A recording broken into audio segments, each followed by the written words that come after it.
We had another flash crash last night. We went all the way from 67,600 all the way down to 64,000. And even though when you look at the price today, it looks like pretty much nothing happened, right?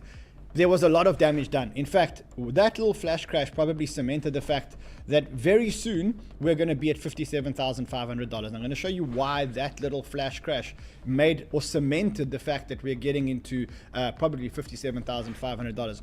We'll also look at the potential reasons for the flash crash. And there's probably three potential reasons. The first one is obviously the Trump tariffs. The second one is the strikes or the potential strikes on Iran. And the third one, probably the most probable one, is the Clarity Act. And so today we're going to speak about all of them, especially what's going on with the Clarity Act. Because as you know, I was at Mar-a-Lago last week and I got to meet a lot of the stakeholders and speak to a lot of the stakeholders. And I think I have some insight as to what's going on the Clarity Act and if this thing's going to get passed and when it's going to get passed. So, big show today. I'm also going to show you at the end of this how I'm actually making money, because I mean it's very hard to make money in markets. I guess I'm going to show you today how exactly I'm making money here. So that sounds good to you? Obliterate the like button. Let's get the show on the road, guys.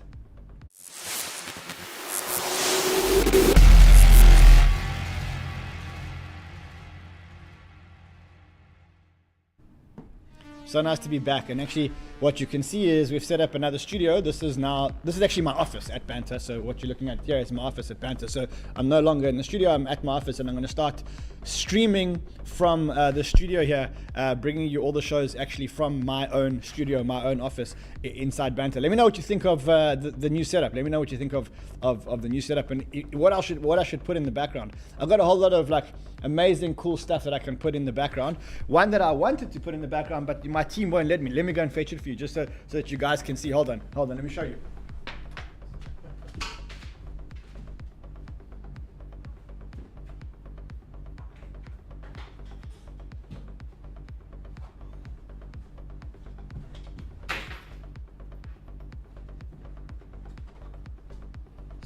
So I've got so many things that I want to put in the background, but I've got my bar of gold with the hammer that I want to put into the background. I mean, the team should let me put that up. I don't see any reason why they shouldn't let me put that up in the background. So we'll put that one up, right? Then, I was in Mar-a-Lago last week, so I've got this, which the team won't let me put in the background. But I don't really care what the team says, so it's now in the background. And then I've got this, which I also got at Mar-a-Lago last week, this whole fight thing, but I won't put that in the background because it doesn't look like there's enough space to do that.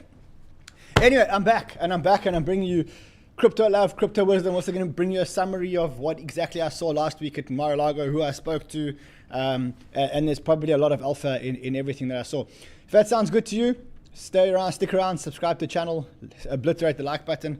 Let's talk about what actually happened last night. So what happened, I mean, if you look at the charts between Friday and today, you'll pretty much kind of think that nothing happened, right? So you kind of look at the charts between Friday and today, and if you bring this down to daily, so okay, Friday, this is where we were on Friday, 67,000. Okay, today we're at 66,000.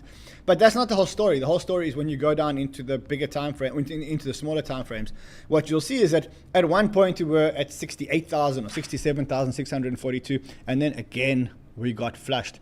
And you know what the problem is? The problem is that we just keep getting flushed. And the issue with this whole thing of just being flushed is that every single pump is sold into, and probably the best way to look at that is if you look at you go down to like the 1 hour, right?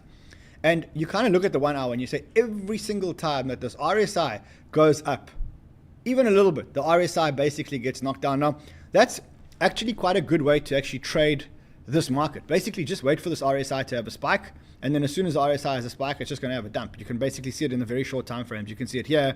You can see it. It basically since the 10th of October, every single time that the RSI spiked on the short time frames, it basically gets dumped on. So one way to actually make money in a market like this is just to dump just to trade on this 1 hour RSI. The main thing about this correction is just doing a lot of damage. Now, the one part of the damage is that people are leaving. People don't want to be here anymore. And the reason why people don't want to be here anymore is because crypto has been, it's been tough. It's so funny. I have a friend who was supposed to come and visit me tomorrow. I'm not going to mention his name because I don't think he wants me to mention his name, but he was supposed to come and visit me. He's actually he lives in Dubai, and he sent me this thing. He's like, I'm not actually coming here. I'll show you quickly what he sent me. He sent me this thing saying, he sent me saying, I said, tore a ligament while skiing yesterday, so sadly I won't come to Cape Town. I said, oh, bro, I'm sorry. He says, this pain is nothing compared to the pain of crypto to being a crypto holder in the last 3 months. And that's really what everyone's doing. This sideways and this chop and this down is basically shaking out a lot of the very, very, very big players in crypto. And it's not like, on the one hand, it's your friends that are leaving crypto, but it's actually much bigger than that. And the reason why I say it's much bigger than that is, like, look at 𝗚𝗏𝘃𝗏. 𝗚𝗏𝘃𝗏 is now, I mean, he's probably still here, but the videos that he's making are about his SaaS business, not his crypto business. I mean, Carl the Moon, who said, I'm leaving crypto until it's fun again. I'm going into racing and music until further notice. Now, I don't think he was being sarcastic. I actually think he was being pretty serious. I just think he's not getting the thrills and the pump and the dopamine in crypto. And he's kind of going, look, I'll come back here when it's fun again. Right now, crypto's boring. I'm going to go and move on with my life. And that is pretty much like, it's quite a common theme. The ETFs for the last 5 consecutive weeks have been selling. The DATs are obviously selling. A lot of the DATs or the miners are selling. You can see one of the big miners, which is called 𝗏𝗏𝗏. It's the mining company owned by 𝗚𝗏𝗏𝗏.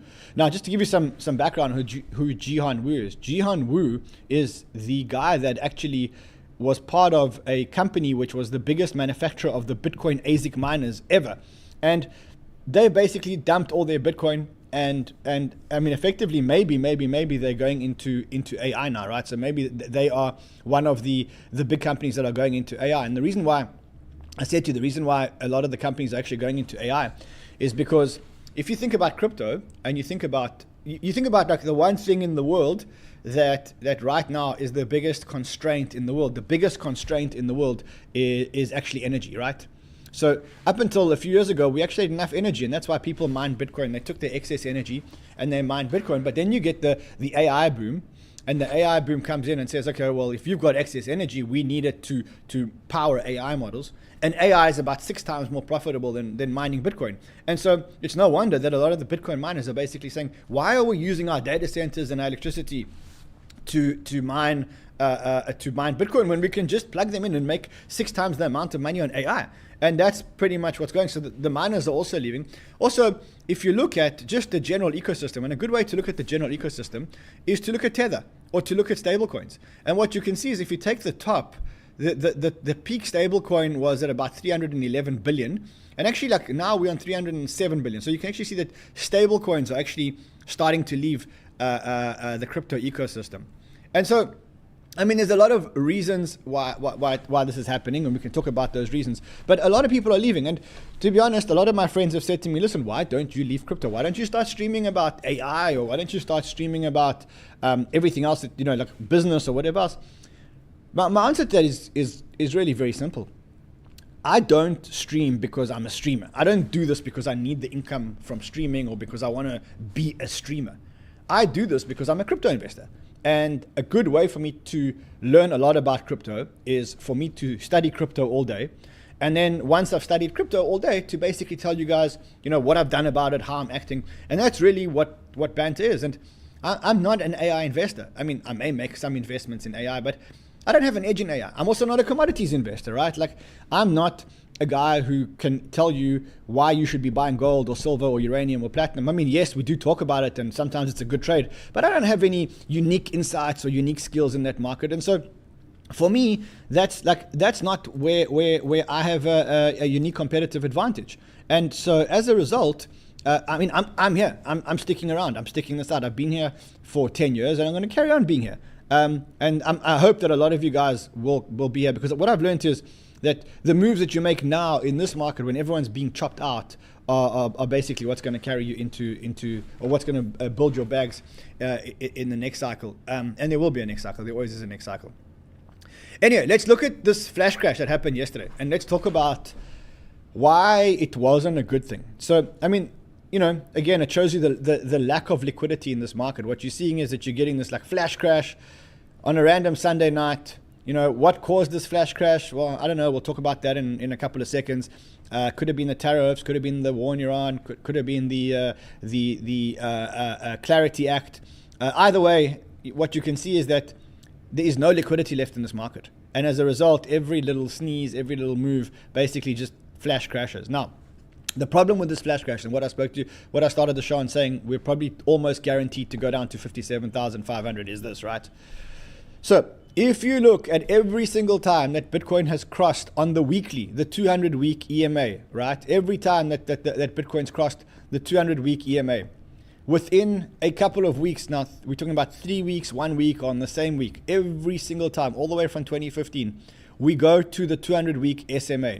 So if we sorry, the 200-week, I'm getting my exponentials mixed up here. So let's just go to the weekly over here, weekly, and let's go to the 200.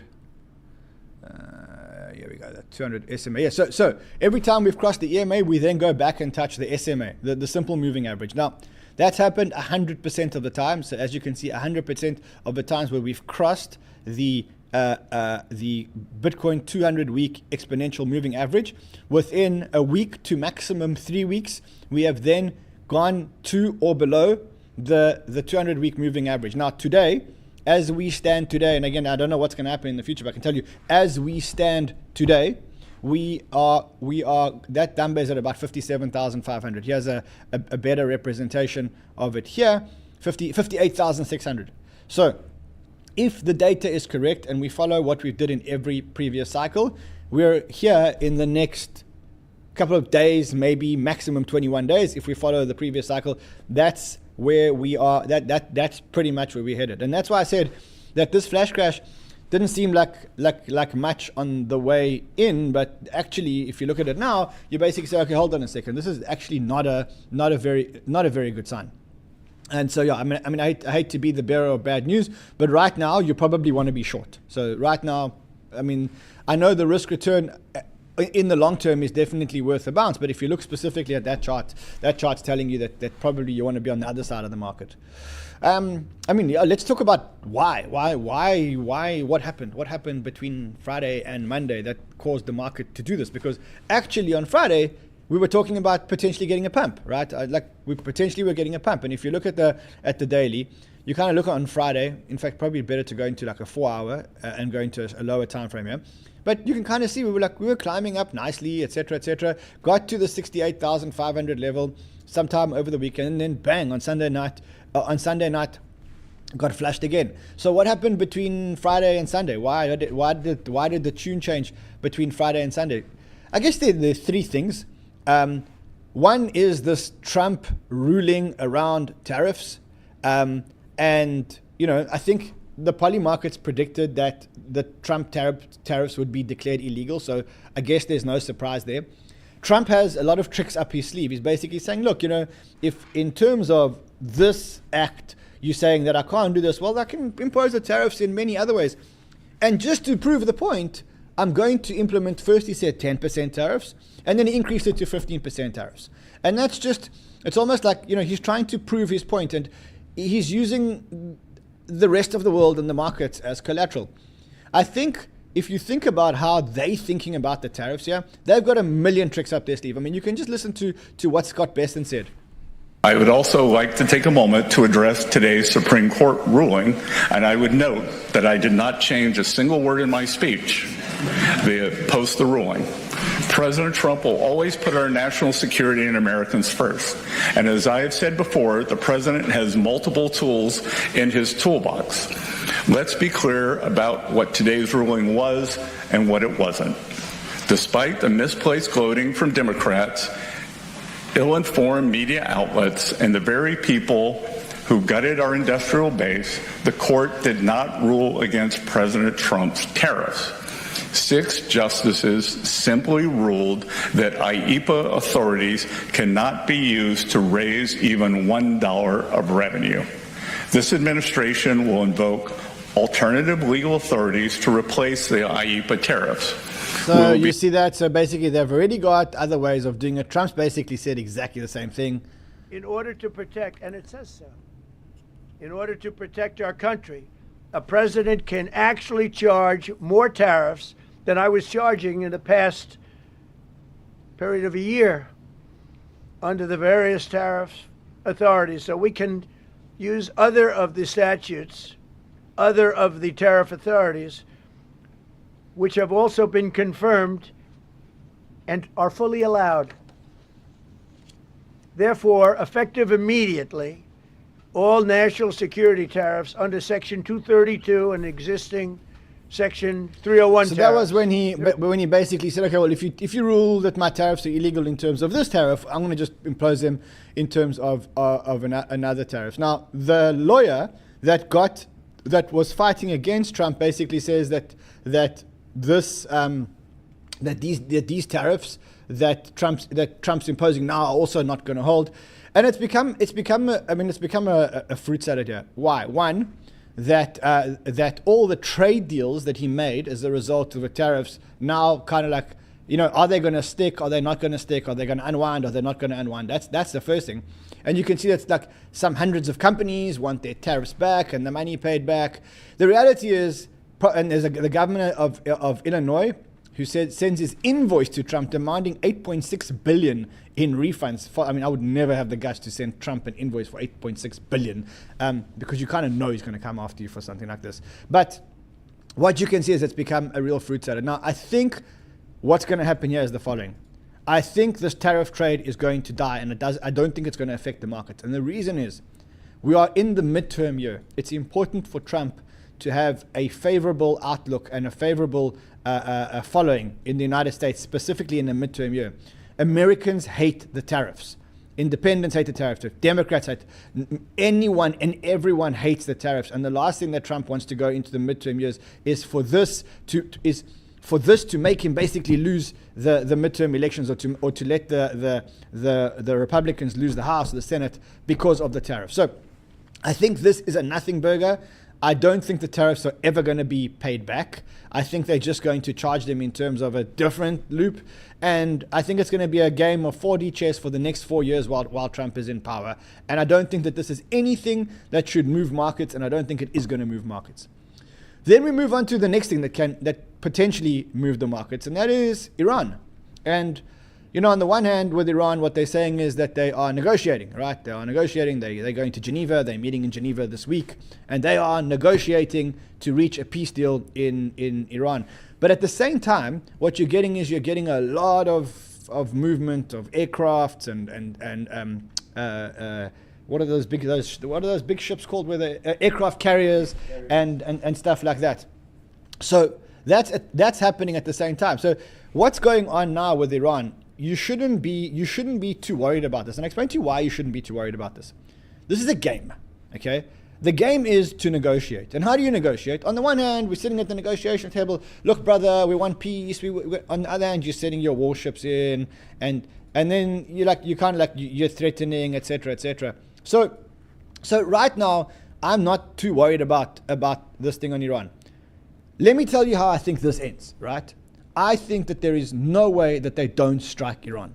And the reason is they want this guy out. They want Khamenei out. He's been there for 40-something years or whatever, and they've wanted him out for 40-something years, and now they have an opportunity to do it.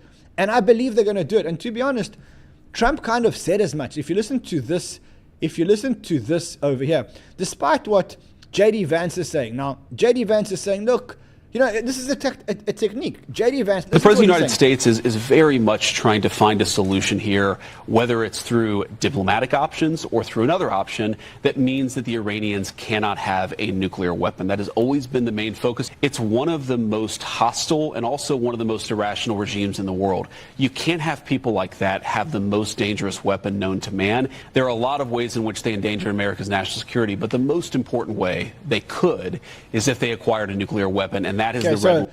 Now they're making this about nuclear weapons. So the president doesn't want Iran to have nuclear weapons. Hold on a second.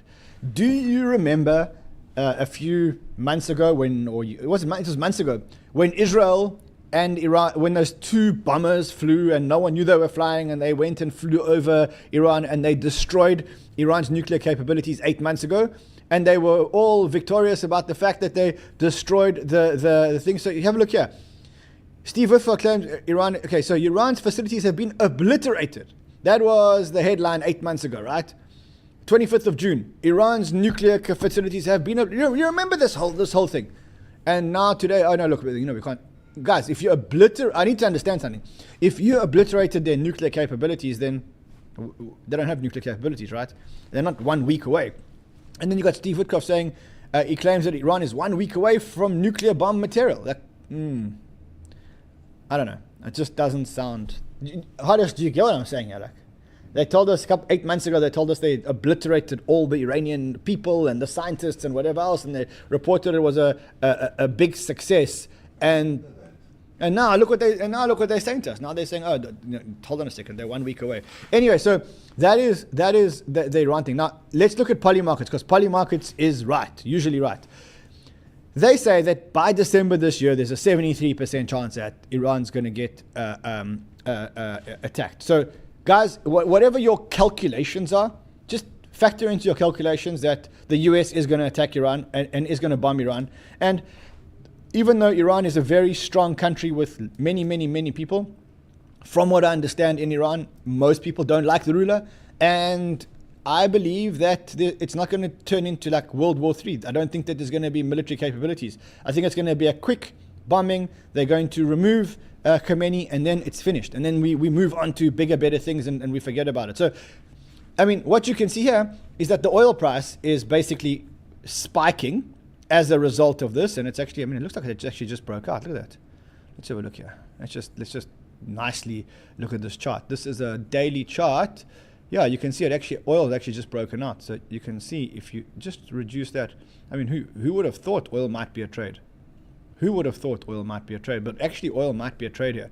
Oil might actually be a buy here. It's just broken out of this. Wow, how long is this? Since 2022. Yeah, I mean, this is telling you that a strike's imminent. Just so you know, this is telling you that a strike's imminent. So that is what the charts are telling you what the news is going to be, and this is telling you that a strike is about to be imminent or something's about to happen here. That's what the charts are telling us. Timestamp this, and very soon we shall see. Very soon we shall see why the charts are telling us what they're telling us. The last part of it is the Clarity Act. So let's talk about the Clarity Act. I want to show you something that Pedro, one of our hosts at Banter, actually picked up, and I think that he's very, very, very smart to have picked this up. He's a very, very, very good. He runs a Portuguese show, Portuguese community. He's Portuguese, but listen to what he picked up. We were here, Coinbase pulled the support, and then it's been a downhill since that day. We were at around almost 100K, near 100K, when Coinbase pulled the support for the Clarity Act. When Coinbase pulled the support from Clarity Act, and then it was just a downhill from that.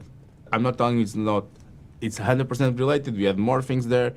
But the truth is that we were here, Coinbase pulled the support, so and then it's been... This whole crash, I mean, and then probably other factors and whatever else, but this whole correction crash started when Coinbase pulled its support for the Clarity Act, right? And so where are we now? If you look at PolyMarkets, the odds have decreased sharply, very, very, very sharply, that we're going to get the Clarity Act passed in 2026. Now, that's bad. Because if we don't get the Clarity Act passed in 2026, and now the chances are 42%, then chances are we ain't going to get a Clarity Act. And I realized last week when I was at Mar-a-Lago, I realized just how important a Clarity Act is. When we were at Mar-a-Lago last week, the speakers and the people that were there were not crypto people. They were TradFi people. And it's very, very interesting to see how they think. They think in yeses, in ones and zeros. Either it's legal and there is an act and we can operate within the act, that's the real capital, or there's no act and then we can't operate and we're just actually looking at something else, right? And that's literally how this whole thing works.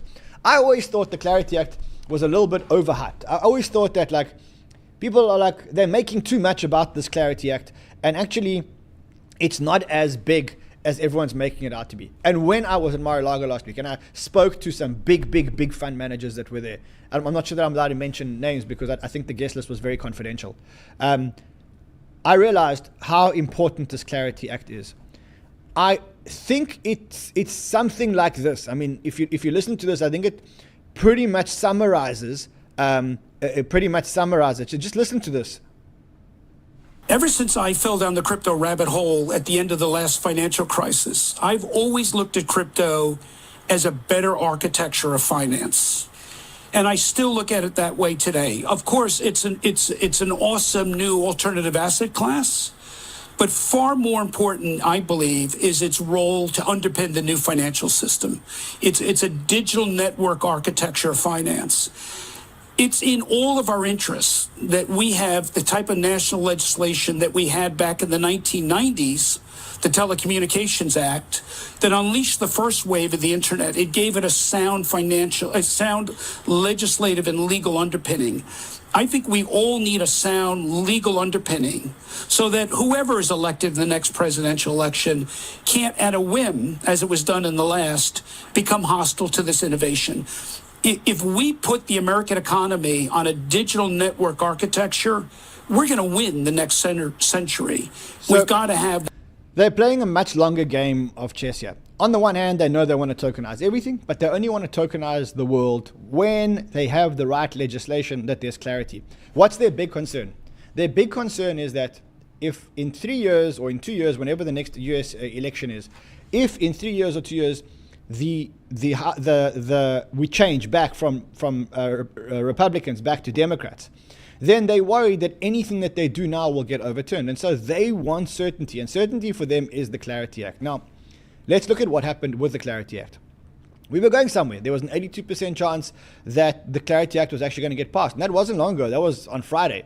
Something happened over the weekend. And whatever happened over the weekend has changed it from an 82% all the way down to 42%. So what was it? Well, Kyle says that there was a meeting in DC. And now, suddenly, it looks like this whole yield on idle balances of stablecoins, this whole yield on stablecoins is basically falling apart. And that's the biggest problem here. So what is the big problem here? When you can give yield on stablecoins to the holders of the stablecoins, then stablecoins can replace your bank account, right? So if you've got $1,000 of USDC, and that's in a Coinbase account or in a Bybit account or whatever else, and they can give you the interest that they get on the USDC, then that makes just holding USDC much more competitive with a bank savings account. The banks obviously don't want to do this because the banks want to hold on to their margins, and the crypto people actually do want to do this, right? So that's the big problem. Coinbase have a second incentive. Coinbase's incentive is that they distribute for Circle, they distribute USDC for Circle, and as a result, they have an agreement where they make a lot of money every single year from distributing the USDC. It feels like now things are falling apart again, and it's around this yield on idle balances basically being off the table. Now, the main thing about this meeting here was that the White House led the discussion. Scott Bessent, Trump wants to get this act approved. Why? Because if this act gets approved together and combined with the Genius Act. Now remember, the Genius Act legislated stablecoins, and the Clarity Act gives clarity as to who's responsible for regulating what part of crypto. Trump and Bessent want this to go through very, very, very urgently. Why? Because in the Genius Act, it says that if you have a dollar-backed stablecoin, you've got to invest in US Treasuries. And so this will force people to invest in US Treasuries. And if people invest in US Treasuries, A, that gives you a stronger dollar. B, it makes the dollar the reserve currency of the digital world. And C, it keeps the interest rates low because you've got a lot of demand for US Treasuries. Just like Tether is buying US Treasuries, that's exactly what happens. So now, it looks like it's falling apart. And to me, it feels like it's Coinbase. Brian Armstrong and the people that he's lobbied have got a very, very, very set way on how they want this thing to play out, right? And they want to keep the rewards. He says, look, ironically, even if crypto reward ban went into law, they would make more money. He says, because we pay a large amount of rewards to our customers' holdings in USDC. But we don't want this to happen because it's better for customers to get rewards, and it's better for the US to keep stable coins regulated so that the US remains competitive. And so that's what's going on. Remember, the White House has set a deadline for 1 March. That's like next Monday. By next Monday, they've got to advance the Clarity Act. How am I playing this? I think that you don't mess with Trump and you don't mess with Bessent. I've told you a million times. And they want the Clarity Act to go through. The biggest names want and need the Clarity Act to go through. Scott Bessent, Donald Trump, David Sachs. David Sachs, as the crypto czar, imagine being the crypto czar, not being able to get a piece of legislation put through. So I think that the Clarity Act actually passes. Now that, again, it gives you a couple of trades. The first trade is you can go and bet a yes here.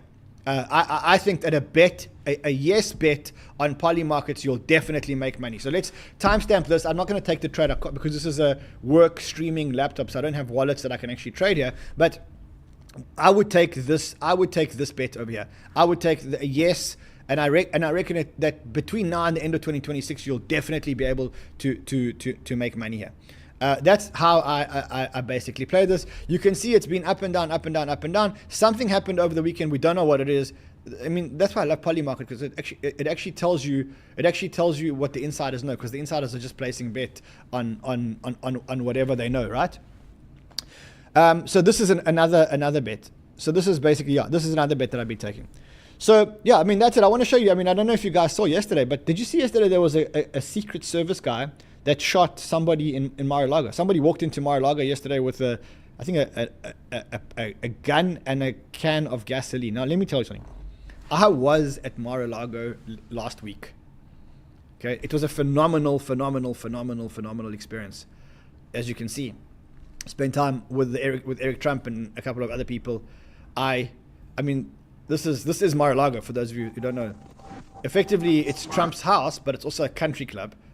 And Trump's house. Look, I mean, I wasn't supposed to be taking this video. And actually, at the end of this video, you might see that a Secret Service agent actually tries to get my phone. But just look at this.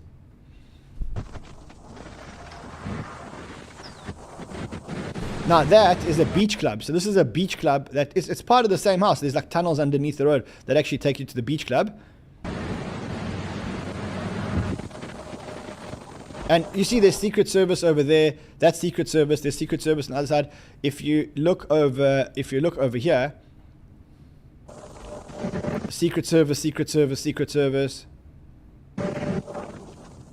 Actually, if you look over here, this is Mar-a-Lago, Trump's house. I want to show you something. Just quickly show you the more. So there's Secret Service over there. Secret Service over there. Like, the house is surrounded. You'd have to be an absolute idiot to try and walk into Trump's house.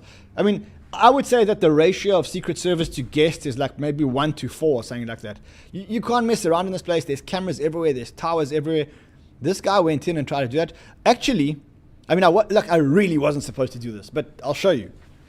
Okay, so I'm walking you through Mar-a-Lago. I'm not supposed to be doing this. We're going to walk it. I left this on my Instagram. If you want, my Instagram is actually below. So like when I do stuff like this, I post it on Instagram. If you want, in the bottom here, there's a thing below, a link below to my Instagram.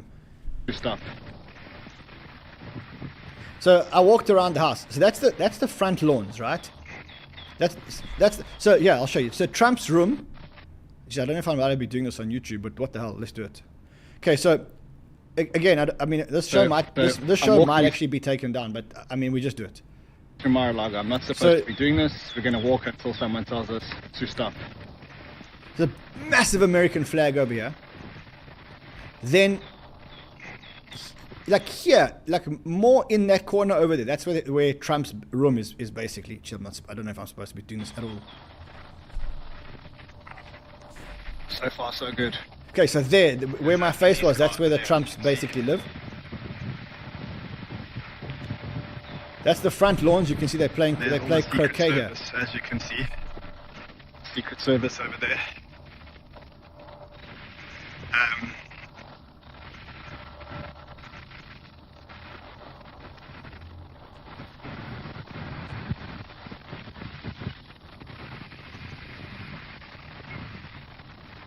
Really not supposed to be doing this. They like literally, they said you can't do shit like this. You can't take. See now, that's what you see now. Hold on, there's a Secret Service guy. I don't know. You'll see again. There's a Secret Service guy, and he's walking towards us. There he is. You see that thing there? That's a Secret Service guy. Now I can see him. I can see him looking at us.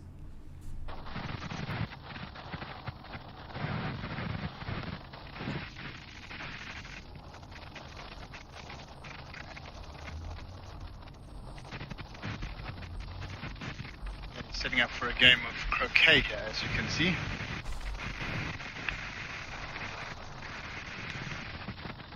And then in front of us is the beach.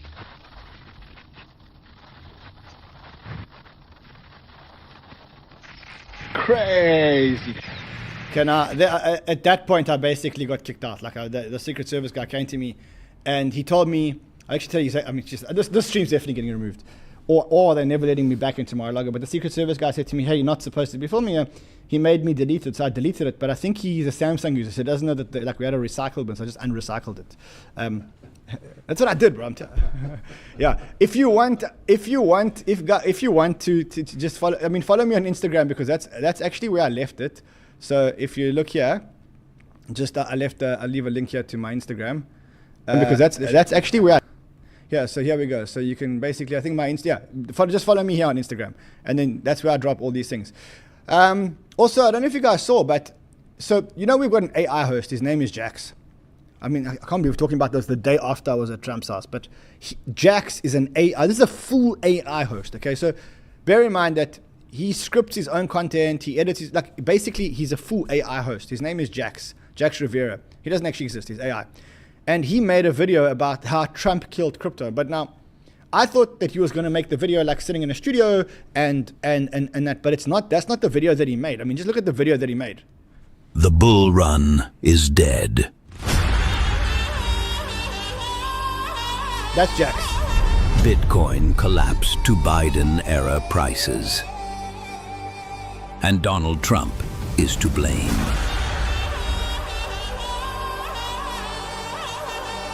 Because the crypto president was a Trojan horse. Trump sold everyone on the dream. Then used this to extract billions.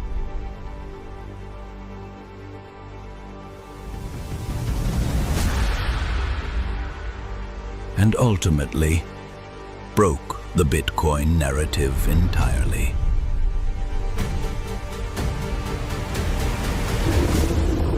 So this is how he made the video. I thought he was going to make a video and just stream it, and this is how he made the video. And then I just want to show you something. It's so funny because at the end, Better Call Saul. Do you know the guy, Saul, that lawyer? Where is he? He's somewhere here. I'm going to find this. So yeah, I think it's here. And state. So look who they bring into the video. Better Call Saul. So listen, if you want to get that whole video, there's two places you can get it. You can go to 𝗏𝗃𝗃's Twitter. His name is @𝗏𝗃𝗃. Or you can go to the YouTube. There's a link below, and you can actually watch this video of how Trump ruined Bitcoin forever. It's so good. The content is so good. I highly recommend that you guys do it. All right, chaps. Slightly longer show today, but obviously I haven't been here for a couple of days, so had to come back and bring you crypto love and crypto wisdom. Very happy to be here in my new studio. See you guys again tomorrow and every other day for the next while. Until then, trade well, my friends.